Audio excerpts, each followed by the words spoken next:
കുറച്ച് കാലമായിട്ട് തയ്ക്കണമെന്ന് വിചാരിച്ചൊരു ഡോർമാറ്റാണിത്. അപ്പം ഇന്നത് തയ്ക്കാം. ഇതിനൊരു ചതുരം വെട്ടിയെടുക്കാം. നീളവും വീതിയൊക്കെ നമ്മുടെ സൗകര്യത്തിനനുസരിച്ച് എടുക്കാം. മാറ്റിൻ്റെ നീളവും വീതിയും തമ്മിലൊരു മാത്തമാറ്റിക്സ് ഉള്ളതുകൊണ്ട് തന്നെ എൻ്റെ ഓരോ മെഷർമെൻറ്റും റെഡിയാണോ നോക്കാം. എൻ്റെ കൂടെ സഹായത്തിന് ചാക്കോമാഷും ഉണ്ട്. ഇനി ഇതുപോലെ ഏകദേശം 5 സെൻറ്റിമീറ്റർ വിട്ട് നീളത്തിൽ വരച്ചെടുക്കാം.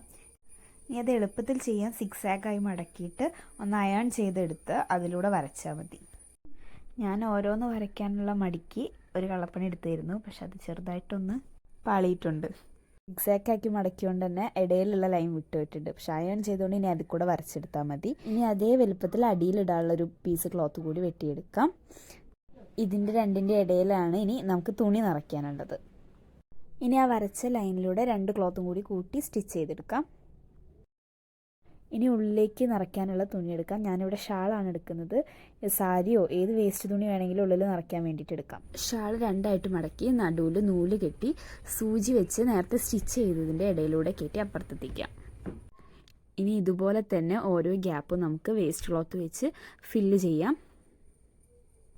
ഷാളോ അല്ലെങ്കിൽ നീളമുള്ള തുണിയൊക്കെയാണ് നമ്മൾ യൂസ് ചെയ്യണമെന്ന് വെച്ചാൽ കുറച്ചും കൂടി നീറ്റായിട്ടും നമുക്ക് ഈസി ആയിട്ടും ചെയ്തെടുക്കാൻ പറ്റും. ചെറിയ ചെറിയ കഷ്ണങ്ങളാണെങ്കിൽ നമ്മൾ ഒരുപാട് പണിയെടുക്കേണ്ടി വരും. മാറ്റിൻ്റെ ഏകദേശം പണിയൊക്കെ അവിടെ കഴിഞ്ഞിട്ടുണ്ട്. സൂചി നൂലിനേക്കാളും എനിക്ക് എളുപ്പമായിട്ട് തോന്നിയത് കയറിൻ്റെ അറ്റത്ത് പിന്ന് വെച്ച് കോർക്കാനാണ്. അങ്ങനെയായപ്പോൾ എനിക്ക് പെട്ടെന്ന് കോർക്കാൻ കഴിയുന്നുണ്ട്. ഇനി അറ്റത്ത് ബാക്കിയുള്ള ക്ലോത്ത് നമുക്ക് വെട്ടി ഒഴിവാക്കാം. ഇനി അറ്റം ഒന്ന് തയ്ച്ച് ബോർഡറും കൂടി വെച്ച് കൊടുത്താൽ ഡോർമാറ്റ് ഇവിടെ റെഡിയാവും.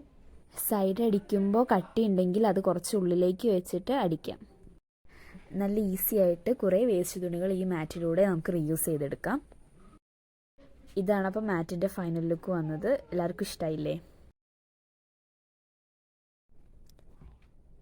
ഇതിന് ബാക്ക് സൈഡ് ഇങ്ങനെയാണ് വരുന്നത്. 2 സൈഡും വേണമെങ്കിൽ യൂസ് ചെയ്യാം.